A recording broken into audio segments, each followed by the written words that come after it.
The Lallin Top Show is brought to you by My Store Hub, her store online. Cooker की अगली सीटी से पहले ना ये ढाबा ऑनलाइन कर देना है।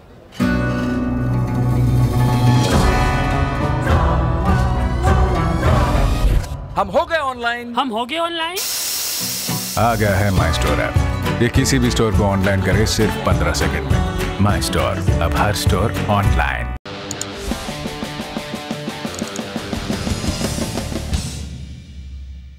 नमस्कार, मैं हूं निखिल और आप देख रहे हैं दी ललन टॉप शो।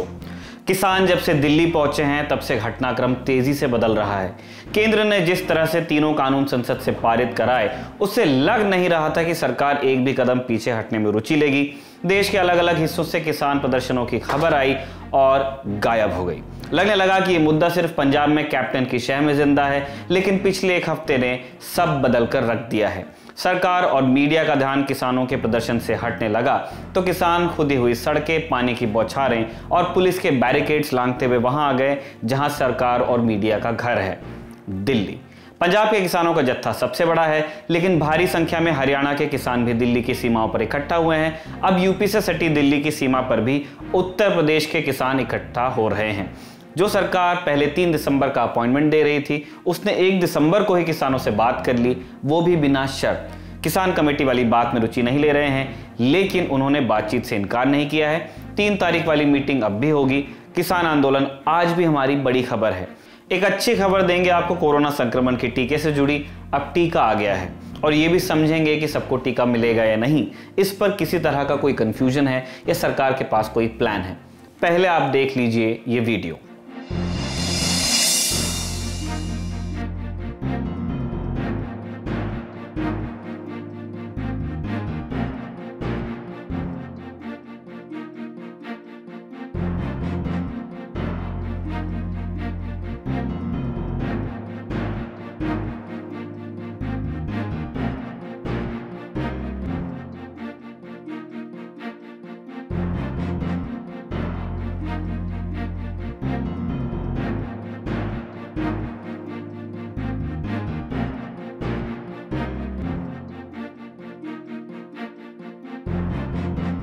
यूपी के मुख्यमंत्री योगी आदित्यनाथ उत्तर प्रदेश में एक फिल्म सिटी बनाना चाहते हैं। वैसे एक फिल्म सिटी यूपी में पहले से है, नोएडा सेक्टर 16 वाली।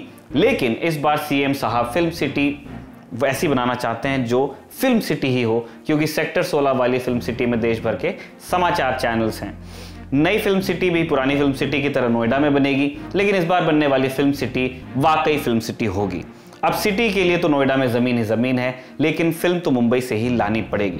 1 दिसंबर को यूपी के सीएम योगी आदित्यनाथ मुंबई पहुंचे। यहां उन्होंने उद्योगपतियों, बैंकर्स और फिल्म जगत से जुड़े कई लोगों से मुलाकात की। मकसद था नोएडा की फिल्म सिटी के लिए माहौल तैयार करना, नई वाली। स्टेक होल्डर्स को भरोसे में लेना। योगी जिस होटल में रुके उसके बाहर वो पोस्टर लगा दिया गया जो हमने आपको दिखाया था।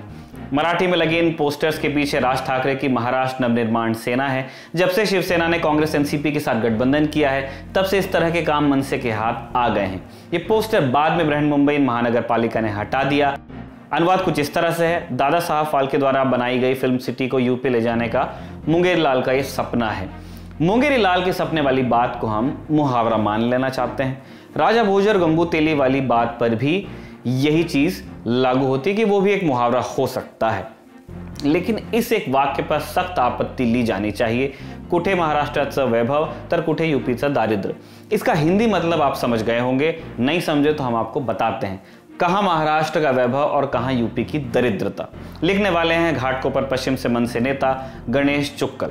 भाषा को लेकर राज ठाकरे या उनकी पार्टी को लेक्चर पिलाना समय की बर्बादी है, हमारे, आपके और उनके भी। लेकिन इस रेसिस्ट टिप्पणी को देखकर अफसोस होता है। वो कौन सा वैभव है जो किसी की दरिद्रता के मखौल से बनता है? महाराष्ट्र यूपी की तुलना में पैसे वाला राज्य हो सकता है, लेकिन गरीबी वहां नहीं है, ऐसा नहीं है। और फिर मुंबई, नासिक और पुणे जो ट्राई सिटीज कहलाती हैं, इनके जिन उद्योगों के बल पे कोई कथित वैभव आया है, उसमें काम कौन करता है? अगर यूपी बिहार वाले चले जाएंगे तो ये क्या वैभव बच पाएगा? राज ठाकरे अमूमन सोचते होंगे कि वो मराठी स्वाभिमान की बातें करते हैं, लेकिन उन्हें वोट क्यों नहीं मिलता? आज उनके पास जवाब है, क्योंकि उनकी पार्टी के छुटभइये नेता ऐसी टुच्ची बातें करते हैं। गुंडागर्दी का रिकॉर्ड निकालने जाएंगे तो बात और लंबी हो जाएगी। ये जो वक्त हमने इस लेक्चर में लगाया है वो राज ठाकरे और उनके कार्यकर्ताओं से ज्यादा उन मराठी लोगों के लिए है जो मन ही मन उस बात में विश्वास करते हैं जो पोस्टर पर लिखा है। महाराष्ट्र शिवाजी की भूमि है। वो शिवाजी जिन्हें जानता राजा कहा जाता है क्योंकि उन्होंने अपने राज में सोशल जस्टिस पर ध्यान दिया, दबे कुचलों को ताकत दी, बराबरी की बात की। इसीलिए हमारी अपील है कि अगर आप शिवाजी के संदेश में मानते हैं तो उत्तर भारत की तरफ तिरछी नजर से देखना बंद कीजिए। इस रेसिज्म के लिए कोई जगह नहीं होनी चाहिए आपके मन में। बात चली तो ये भी जान लीजिए कि योगी की मुंबई यात्रा को लेकर शिवसेना की तरफ से कई बयान आए थे। पहले सुनिए 1 दिसंबर के रोज Indian merchant of chambers of commerce में बात करते हुए मुख्यमंत्री उद्धव ठाकरे ने क्या कहा। मैग्नेटिक महाराष्ट्र, मैग्नेटिक हमारे से एक ताकत है और ये ताकत कुछ लोग आ रहे हैं, आज भी आ रहे हैं, कुछ आपसे भी मिलेंगे, अरे भाई साहब हमारे यहाँ भी आ जाओ, लेकिन उनको पता नहीं कि अपना मैग्नेटिक जो एक ताकत है वो इतना जबरदस्त है कि अपने यहाँ से वहां उनके यहाँ कोई जाना तो दूर ही, लेकिन ऐसे नहीं हो जाए कि उनके यहाँ से हमारे यहाँ कोई लोग आ जाए। दूसरी तरफ भाजपा की तरफ से कहा गया है कि शिवसेना को विचार करना चाहिए कि फिल्म जगत यूपी क्यों आ रहा है। अब चलते हैं दिन की सुर्खियों की तरफ। पिछले 24 घंटों के दौरान देश में कोरोना संक्रमण के 36,604 नए मामले सामने आए और 501 मरीजों की मौत हुई। 43,062 मरीज ठीक भी हुए। इन्हें मिलाकर देश में कुल मामले हो गए हैं 94,99,413। कुल मौतें हैं 1,38,122 और ठीक हुए मरीजों की संख्या है 89,32,647। कोरोना वायरस को सामने आए 1 साल पूरा हो गया है। ये जल्द ही पता चल गया था कि कोविड-19 का कोई सीधा इलाज नहीं है और ये जानलेवा वायरस बेहद संक्रामक है। तभी से पूरी दुनिया की दवा कंपनियों और सरकारों का सिंगल पॉइंट एजेंडा था एक टीका बनाना। ब्रिटेन की सरकार ने अमेरिकी फार्मा कंपनी फाइजर और जर्मन कंपनी बायोएनटेक के टीके को अप्रूव कर दिया है। टीके बनने में 1 दशक से ज्यादा लग जाना आम बात है, लेकिन महामारी के प्रकोप को देखते हुए इमरजेंसी अप्रूवल माने आपात स्थिति को देखते हुए अनुमति दी गई है। न्यूयॉर्क टाइम्स के लिए बेंजामिन मुलर ने अपने एक लेख में लिखा है कि इसके बाद अमेरिकी कंपनियों को ब्रिटेन में अप्रूवल मिल जाने के बाद अमेरिकी संस्थाओं पर दबाव बढ़ गया है कि वो अपने यहाँ टीके को अप्रूवल दें, क्योंकि वो अमेरिकन कंपनी का टीका वहां पे अप्रूव हो गया लेकिन उनके देश में फिलहाल हुआ नहीं है। रूस और चीन पहले ही अपने यहाँ टीके को अनुमति दे चुके हैं, लेकिन इसके लिए बड़े स्तर पर टीके के प्रयोगों के नतीजे का इंतजार नहीं किया गया था, जो कि मैंडेटरी माने जाते हैं स्पेशली वेस्ट में। इसका मतलब अब आखिरकार टीका वाकई नजदीक आ रहा है। रूस वाला हो गया, चीन वाला हो गया, ब्रिटेन में भी शुरू हो रहा है। भारत में भी सीरम इंस्टीट्यूट एस्ट्राजेनेका और ऑक्सफोर्ड वाले टीके के लिए इमरजेंसी अप्रूवल के लिए आवेदन देने ही वाला है। लेकिन यह समझना भूल होगी कि टीका तुरंत सभी को मिल जाएगा। टीके का बड़े स्तर पर उत्पादन हो भी जाए तब भी सरकारें प्राथमिकता के आधार पर ही इन्हें वही मुहैया करवाएंगी जहां इनकी ज्यादा जरूरत है, जैसे पुलिस हो गया, मेडिकल स्टाफ हो गया, और उसके बाद बाकी लोगों का नंबर आएगा। कल यानी कि 1 दिसंबर को आईसीएमआर के महानिदेशक डॉक्टर बलराम भार्गव ने कहा था कि अगर एक तय संख्या में लोगों को टीके लगाकर संक्रमण की चेन को तोड़ लिया गया तो पूरे देश में टीके लगाने की जरूरत नहीं भी पड़ सकती है। इस बयान को भाजपा के बिहार मैनिफेस्टो और पीएम के उस बयान से मिलाकर देखा जा रहा है और पूछा जा रहा है कि अगर ऐसा था तो फिर सबको टीके की बात कही ही क्यों गई। बस एक मत यह है कि सरकार ने टीके लगाने से इनकार नहीं किया है, वो बस ये कह रही है कि जरूरत के मुताबिक टीके लगाए जाएंगे और आखिर में जब टीका बाजार में आ जाएगा तो फिर वो सबके लिए उपलब्ध हो ही जाएगा। एक और सूचना इसी चीज से जुड़ी हुई है। गुजरात के बाद अब राजस्थान ने भी आरटीपीसीआर टेस्ट की कीमत को 800 रुपए पर फिक्स कर दिया है। कंपनियां इससे ज्यादा पैसा आपसे नहीं ले पाएंगी। अब चलते हैं दिन की बड़ी खबर की तरफ। किसानों के प्रदर्शन का आज 7वां दिन है और जैसे जैसे ये गिनती बढ़ रही है प्रदर्शन का स्तर भी व्यापक होता जा रहा है। हर नए दिन के साथ दिल्ली और दिल्ली में बैठी मोदी सरकार पहले से ज्यादा घिरी हुई नजर आती है। हरियाणा की एक सीमा से शुरू हुआ यह प्रदर्शन अब दिल्ली को 3 तरफ से घेरने लगा है। दिल्ली को हरियाणा और यूपी से जोड़ने वाले कई रास्तों को बंद कर दिया गया है। परेशानी 2 तरह से है। घर बार छोड़कर अपनी बात मनवाने दिल्ली तक आए किसान भी परेशान हैं और रास्ते बंद होने से दिल्ली वासी और वो लोग जो बाकी सूबों से दिल्ली आना चाहते हैं वो भी ट्रैफिक जाम से परेशान हैं। राजनीति के पंडितों का फोकस इस बात पर है कि मोदी सरकार प्रदर्शनों से कितनी परेशान है। आंदोलन शुरू होने के बाद पहली बार मंगलवार को मोदी सरकार की 3 मंत्रियों ने किसान नेताओं के साथ बैठक की। 4 घंटे चली बैठक का कोई नतीजा तो नहीं निकला, लेकिन आगे की बातचीत के लिए एक रास्ता खुल गया। कल वाली बैठक में सरकार ने किसानों से 2 बातें कही थी। एक तो ये कि सरकार आगे की बातचीत के लिए कमेटी बनाएगी, जिसमें 4 से 5 किसान नेताओं के नाम मांगे गए थे, और दूसरा, सरकार ने किसान नेताओं से कहा था कि आप तीनों कानूनों पर आपत्तियां बिंदुवार पेश करें, जिनमें बदलाव पर सरकार विचार करेगी। किसानों और सरकार की दूसरी बैठक कल यानी कि 3 दिसंबर को होनी है। आज का दिन बीच का है। दूसरी बैठक से पहले आज दोनों पक्षों के लिए मंत्रणा का दिन रहा।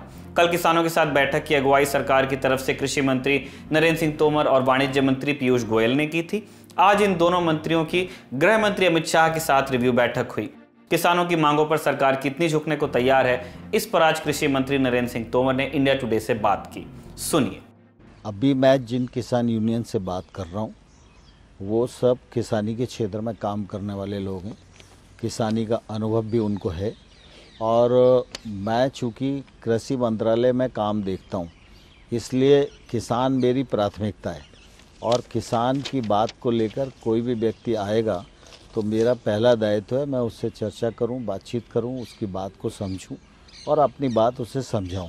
इसलिए किसान आंदोलन पर बैठे हुए हैं, और सर्दी का मौसम है, कोविड का भी संकट है, तो मेरे मन में भी बहुत दर्द होता है कि इतनी सर्दी में बेचारे बड़ी उम्र के भी किसान हैं, छोटे बच्चे भी हैं, हमारी बहनें भी वहाँ बैठी हुई हैं।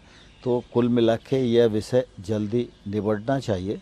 इसलिए मुझे लगता है कि कुल मिला के जो आंदोलन है वो किसानों का आंदोलन है, और किसानों के आंदोलन के जो नेता हैं उनसे मेरा बात करना ये मेरा धर्म है। इसलिए मैं चर्चा भी कर रहा हूँ, और मेरी कोशिश है कि हम लोग रास्ता निकालने में सफल हों।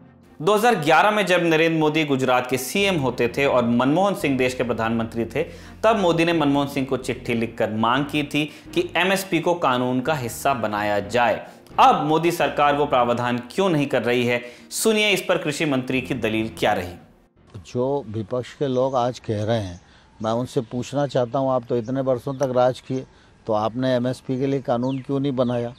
कुछ चीज़ें ऐसी होती हैं जो प्रशासकीय निर्णय के द्वारा की जाती हैं, हर चीज़ के लिए कानून नहीं बनाया जाता।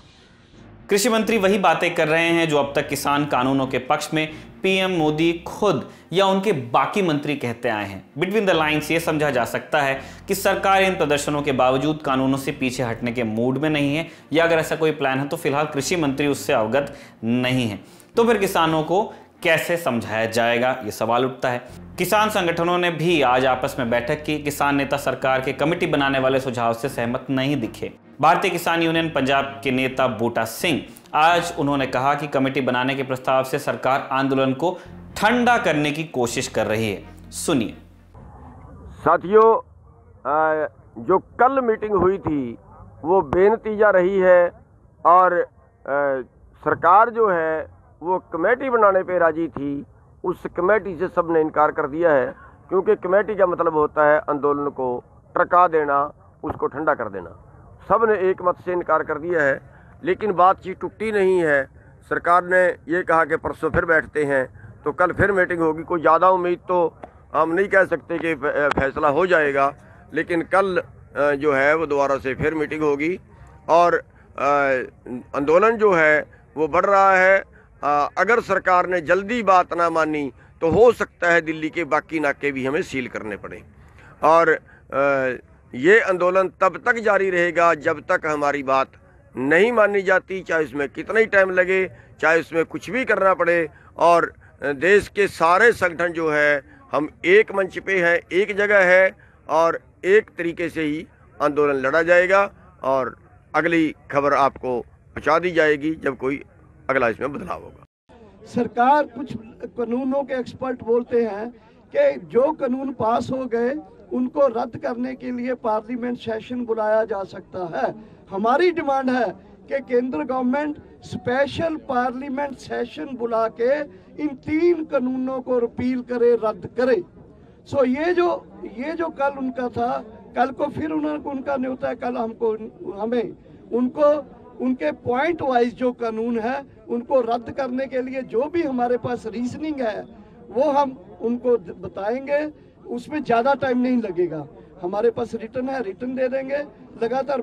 और हमने साथ ये भी कहा, अगर आप डिस्कशन करना चाहते हो, दिन रात बैठो, 2 दिन बैठो, 3 दिन बैठो, 4 दिन बैठो, लेकिन इस बैठने के साथ हमारा संघर्ष जो है टीकरी बॉर्डर में यहाँ ये जारी रहेगा। और हम ये बता दें आपको कि यहीं जारी नहीं रहेगा, ये पूरे देश में फैल जाएगा और बाकी जो बॉर्डर है दिल्ली के वो भी सील हो जाएंगे और चोकिंग ऑफ दिल्ली है ज़्यादा हो जाएगी। इसके आगे मैं बताना चाहता हूँ कि आज हमारे संगठनों ने केरला से लेकर यूपी तक, इधर राजस्थान से लेकर उड़ीसा तक, सब के जो प्रांत के लोग हैं आए हुए, उन्होंने एक जॉइंट मीटिंग किया है और उस जॉइंट मीटिंग में सब ने कहा है कि हम ये जो संयुक्त किसान मोर्चा है इसके बैनर और इसकी लीडरशिप में इस संघर्ष को आगे लेके जाएंगे।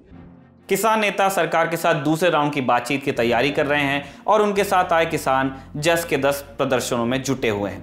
पंजाब और हरियाणा से आए ज्यादातर किसान दिल्ली और हरियाणा के टिकरी और सिंघू बॉर्डर पर जमे हुए हैं। आज ट्रैफिक पुलिस ने जानकारी दी कि ये दोनों बॉर्डर अभी के लिए बंद रखे जाएंगे।